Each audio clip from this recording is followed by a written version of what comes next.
खबर शामिल करते हैं। खोखर वेलफेयर ऑर्गेनाइजेशन पाकिस्तान की पाकिस्तानी कौम के नाम खसूसी पैगाम। 14 अगस्त यौम आज़ादी खोखर वेलफेयर ऑर्गेनाइजेशन पाकिस्तान की तरफ से पाकिस्तान भर में 14 अगस्त का दिन इंतहाई जोश जज्बे, मोहब्बत और अज़म के साथ मनाया जाता है।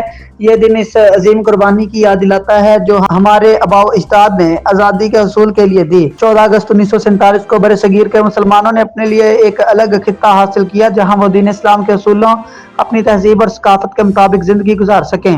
खोखर वेलफेयर ऑर्गेनाइजेशन पाकिस्तान की जानिब से जारी किए गए खसूसी पैगाम में कहा गया, यह दिन सिर्फ खुशी का दिन नहीं बल्कि ये हमें याद दिलाता है पाकिस्तान एक जमीन का टुकड़ा नहीं बल्कि एक नजरिया, ख्वाब और एक अमानत है।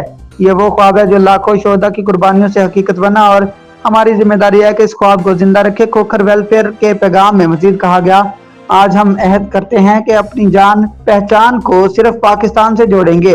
हम फिरकावारियत, लिसानियत और जात पात से ऊपर उठकर एक मजबूत और मुत्तहिद कौम बनेंगे। हम अपने वतन को अमन, तरक्की, इंसाफ और भाईचारे का गहवारा बनाएंगे।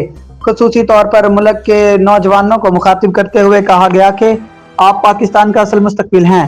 तालीम को अपना हथियार, मेहनत को अपना रास्ता, ईमानदारी को अपना असूल और बुलंद किरदार को अपनी पहचान बनाएं।